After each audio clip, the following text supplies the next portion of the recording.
Hello दोस्तों, नमस्कार। Mother's glory study point channel पर आपका स्वागत है। दोस्तों, जो हम राजस्थान हिंदी गणित अकादमी की जो पुस्तक है उसके ऑल चैप्टर हम प्रश्नोत्तरी के माध्यम से पूरे करते जा रहे हैं, जो कि आरपीएससी सेकेंड ग्रेड और ऑल गवर्नमेंट एग्जाम के लिए काम आएंगे। अगर दोस्तों आप इस सीरीज़ को ईमानदारी से फॉलो करते हैं तो आपके लिए बहुत ही कारगर सिद्ध होगी।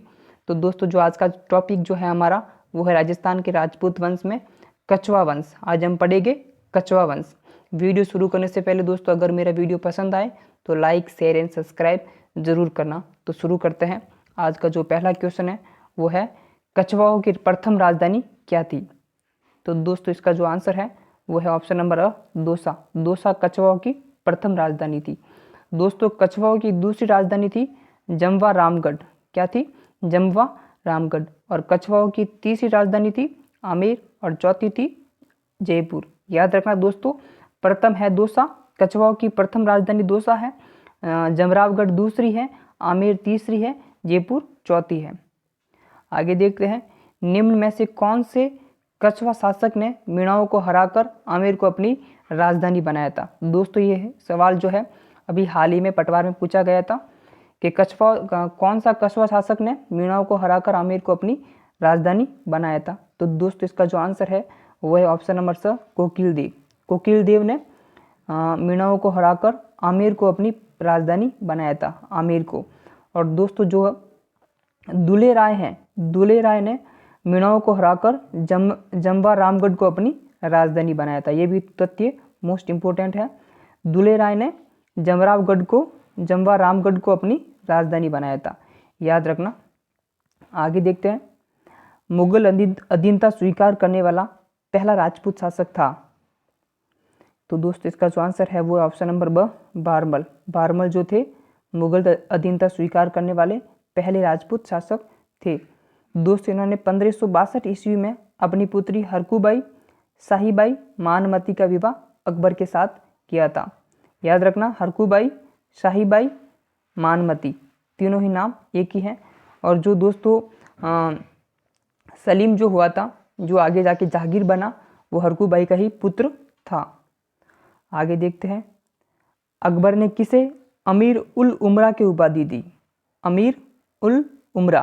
तो दोस्तों, इसका जो आंसर है ऑप्शन नंबर अ, भगवान दास को भी दी थी और भारमल को भी दी थी। तो दोस्तों, इसका जो आंसर हो गया वो हो गया ऑप्शन नंबर द, अ, ब दोनों। याद रखना, अमीर उल उमरा की उपाधि भगवान दास को भी दी गई और भारमल को भी दी गई। दोस्तों, भगवान दास ने 1585 ईस्वी में अपनी पुत्री मानबाई का विवाह जहांगीर के साथ किया था। याद रखना, मानबाई का विवाह जहांगीर के साथ किया था। किसने? भगवान दास ने, जो कि भारमल का पुत्र था। आगे देखते हैं, अकबर ने किसे फरजंद यानी कि बेटा की उपाधि दी। फरजंद यानी कि बेटा की उपाधि। तो दोस्तों, इसका जो आंसर है वो है ऑप्शन नंबर स, मानसिंह। मानसिंह को फरजंद यानी कि बेटा की उपाधि दी थी अकबर ने। आगे देखते हैं, किसने बिहार में रोहतासगढ़ के सुंदर महलों का निर्माण करवाया। याद रखना, बिहार के रोहतासगढ़ के सुंदर महलों का निर्माण किसने करवाया। तो दोस्तों, इसका जो आंसर है ऑप्शन नंबर स, मानसिंह। मानसिंह ने रोहतासगढ़ के सुंदर महलों का निर्माण करवाया था। दोस्तों, मानसिंह जो थे उन्होंने 1582 ईस्वी में उड़ीसा जीतकर पहली बार मुगल साम्राज्य का अंग बनाया। याद रखना, उड़ीसा को जीतकर पहली बार मुगल साम्राज्य का अंग बनाया। और दोस्तों, इन्होंने बिहार में मानपुर और बंगाल में अकबरपुर राजमहल की स्थापना की। याद रखना, बिहार में मानपुर नगर बसाया या महल बनवाए और बंगाल में अकबरपुर के नाम से राजमहल बनवाए। आगे देखते हैं, आमेर में जगत शिरोमणि मंदिर का निर्माण किसने करवाया। तो दोस्तों, इसका जो आंसर है वो है ऑप्शन नंबर अ, कंकावती ने। कंकावती ने आमेर में जगत शिरोमणि मंदिर का निर्माण करवाया। दोस्तों, जगत शिरोमणि मंदिर का निर्माण कंकावती ने अपने पुत्र जगत सिंह की स्मृति में बनवाया है। याद रखना, किसकी स्मृति में? जगत सिंह की स्मृति में। दोस्तों, जो कंकावती थी वो मान सिंह की पत्नी थी। किसकी रानी थी वो? मान सिंह की रानी थी। आगे देखते हैं, मान सिंह की छतरी कहाँ बनी हुई है। तो दोस्तों, इसका जो आंसर है वो है ऑप्शन नंबर ब, हाडीपुर आमेर। आमेर कहाँ है? सॉरी, हाडीपुर कहाँ है? आमेर में है। याद रखना, पहले तो ये क्वेश्चन है कि मानसिंह की छतरी कहाँ बनी हुई है। मानसिंह की जो छतरी बनी हुई है दोस्तों, वो बनी हुई है हाडीपुर में। कहाँ बनी हुई है? हाडीपुर में। और हाडीपुर कहाँ पड़ता है? हाडीपुर पड़ता है आमेर में। और दोस्तों जो मानसिंह की जो मृत्यु हुई थी वो हुई थी अलीचपुर में। याद रखना, मृत्यु कहाँ हुई थी मानसिंह की? अलीचपुर में। आगे देखते हैं, 1665 ईस्वी में पुरंदर की संधि किन के मध्य हुई थी? पुरंदर की संधि कब हुई? पहले तो 1665 ईस्वी में किन के मध्य हुई, ये हमारा क्वेश्चन है। तो दोस्तों इसका जो आंसर है वो ऑप्शन नंबर ब, मिर्जा राजा जयसिंह और शिवाजी के मध्य पुरंदर की संधि हुई थी। याद रखना, मिर्जा राजा जयसिंह और शिवाजी के मध्य। आगे देखते हैं, प्रसिद्ध कवि बिहारी किसके दरबार के आश्रयदाता थे? कवि बिहारी किसके दरबार के आश्रयदाता थे? तो दोस्तों इसका जो आंसर है वो ऑप्शन नंबर ब, मिर्जा राजा जयसिंह। मिर्जा राजा जयसिंह के दरबारी विद्वान थे कौन? कवि बिहारी। आगे देखते हैं, 1725 ईस्वी में नक्षत्रों की शुद्ध सारणी किसने बनवाई, जिसे जीज मोहम्मद शाही कहा गया? याद रखना, जीज मोहम्मद शाही। तो दोस्तों इसका जो आंसर है वो है ऑप्शन नंबर ब, सवाई जयसिंह ने। सवाई जयसिंह ने नक्षत्रों की शुद्ध सारणी बनवाई, जिसे जीज मोहम्मद शाही कहा गया। दोस्तों सवाई जयसिंह जो थे, जयसिंह कारिका नामक ज्योतिष ग्रंथ की रचना भी की थी। याद रखना, जयसिंह कारिका नामक ज्योतिष ग्रंथ की रचना किसने की? तो सवाई जयसिंह ने। आगे देखते हैं, सवाई जयसिंह ने कहाँ कहाँ पर वेधशालाएं बनाई?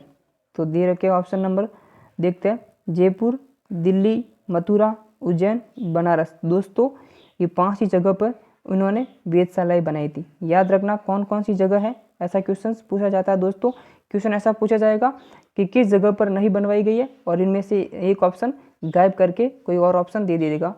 तो दोस्तों आपको चारों 5 स्थान याद रखने हैं। जयपुर में भी बनवाई, दिल्ली में भी बनवाई, मथुरा, उज्जैन और बनारस। तो दोस्तों इसका जो आंसर है सभी ऑप्शन सही है। तो और सबसे बड़ी जो वेधशाला है दोस्तों वो है जयपुर की जंतर मंतर। याद रखना, जयपुर की जंतर मंतर जो है सबसे बड़ी वेधशाला है, जो कि सवाई जयसिंह ने बनवाई थी। आगे देखते हैं, जयपुर का वास्तुकार कौन था? तो दोस्तों इसका जो आंसर है ऑप्शन नंबर स, विद्याधर भट्ट। क्या? विद्याधर। और दोस्तों जयपुर की स्थापना किसने की? तो जयपुर की स्थापना सवाई जयसिंह ने 1727 ईस्वी में की थी। याद रखना, जयपुर की स्थापना सवाई जयसिंह ने 1727 ईस्वी में की थी। आगे देखते हैं, 1734 ईस्वी में जयपुर में नाहरगढ़ और सुदर्शनगढ़, या फिर मतलब नाहरगढ़ या सुदर्शनगढ़ किले का निर्माण किसने करवाया? याद रखना, नाहरगढ़ और सुदर्शनगढ़। तो दोस्तों इसका जो आंसर है वो है ऑप्शन नंबर ब, सवाई जयसिंह ने। सवाई जयसिंह ने नाहरगढ़ और सुदर्शनगढ़ किले का निर्माण करवाया था। और दोस्तों इन्होंने जयगढ़ में जयबान तोप का निर्माण करवाया, जो कि एशिया की सबसे बड़ी तोप है। ये दोस्तों मोस्ट इम्पोर्टेंट तथ्य हैं। पहला क्वेश्चन तो हो गया कि नाहरगढ़ और सुदर्शनगढ़ दुर्ग का निर्माण किसने करवाया? तो इसका आंसर हो गया सवाई जयसिंह। और सवाई जयसिंह ने ही जयगढ़ में जयबान तोप का निर्माण करवाया, जो कि एशिया की सबसे बड़ी तोप है। आगे देखते हैं, इसरलाट या सरगासुली का निर्माण किसने करवाया? बहुत मोस्ट इंपोर्टेंट क्वेश्चन, इसरलाट या सरगासुली का निर्माण किसने करवाया? तो दोस्तों इसका जो आंसर है वो ऑप्शन नंबर स, ईश्वरी सिंह ने। ईश्वरी सिंह ने इसरलाट या सरगासुली का निर्माण करवाया। दोस्तों जो इसरलाट यानी सरगासुली जो है 7 मंजिला इमारत है। कितने मंजिला है? 7 मंजिला इमारत है। और दोस्तों इसका निर्माण क्यों करवाया गया? तो जो ईश्वरी सिंह थे दोस्तों, राजमहल के युद्ध में विजय के उपलक्ष्य में इनका निर्माण करवाया। मतलब उन्होंने राजमहल का युद्ध जीता था, तो उनके विजय के उपलक्ष्य में इसरलाट यानी कि सरगासुली का निर्माण करवाया। ये भी आप दोनों तथ्य याद रखना, 7 मंजिला है, राजमहल युद्ध की विजय के उपलक्ष्य में बनवाया था। आगे देखते हैं, जयपुर के किस शासक ने 1751 ईस्वी में मराठों का कत्लेआम करवाया? बहुत मोस्ट इंपोर्टेंट क्वेश्चन। क्या क्वेश्चन है? जयपुर के किस शासक ने 1751 ईस्वी में मराठों का कत्लेआम करवाया? तो दोस्तों इसका जो आंसर है वो है ऑप्शन नंबर ब, माधो सिंह ने जयपुर में 1751 ईस्वी में मराठों का कत्लेआम करवाया। और दोस्तों सवाई माधो सिंह ने ही 1763 ईस्वी में सवाई माधोपुर नगर की स्थापना की। याद रखना, सवाई माधोपुर की स्थापना किसने की? तो वो थे सवाई माधो सिंह। आगे देखते हैं 1799 ईस्वी में किसने जयपुर में हवा महल का निर्माण करवाया? 1799 ईस्वी में किसने जयपुर में हवा महल का निर्माण करवाया? तो दोस्तों इसका जो आंसर है वो है ऑप्शन नंबर ब, प्रताप सिंह। प्रताप सिंह ने हवा महल का निर्माण करवाया। अब दोस्तों हवा महल के बारे में जो तथ्य है वो देखते हैं। ये 5 मंजिला है। पहली बात तो ये है कि इमारत जो है 5 मंजिला है, भगवान कृष्ण को समर्पित है और 953 खिड़कियाँ इसमें है। और जिसका वास्तुकार है वह है उस्ताद लालचंद्र। याद रखना, उस्ताद लालचंद्र जो है इनका वास्तुकार है। और दोस्तों ये भगवान कृष्ण के मुकुट के आकृति के समान का मतलब के समान है। भगवान कृष्ण का जब मुकुट दिखता है उसी की तरह मतलब उसकी आकृति बनी हुई है, उसका आकार बना हुआ है या उसकी बनावट है। तो याद रखना। आगे देखते हैं, किसके दरबार में 22 विद्वानों की मंडली रहती थी जिसे गंधर्व 22 कहा जाता था? तो दोस्तों इसका जो आंसर है वो है ऑप्शन नंबर स, प्रताप सिंह। प्रताप सिंह के दरबार में 22 विद्वानों की मंडली रहती थी जिसे गंधर्व 22 कहा जाता था। और दोस्तों जो प्रताप सिंह थे वज्र निधि के नाम से कविताएं लिखते थे। किसके नाम से? वज्र निधि के नाम से।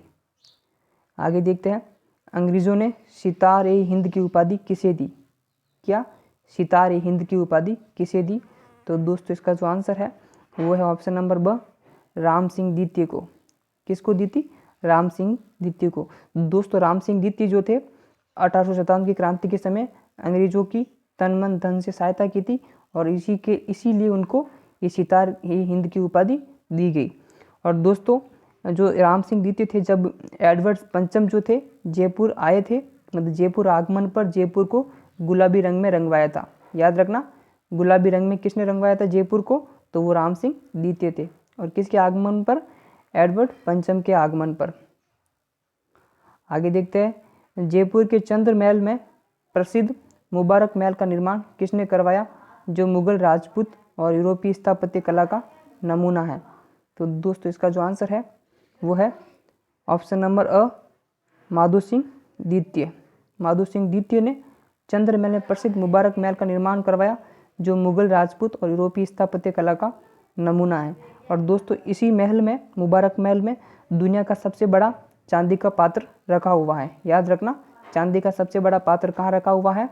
तो मुबारक महल में रखा हुआ है। तो दोस्तों आज के क्वेश्चन सारे समाप्त होते हैं। अगर मेरा वीडियो पसंद आया है तो इसको लाइक, शेयर एंड सब्सक्राइब जरूर करना। इसके साथ दोस्तों धन्यवाद। आपका दिन शुभ हो।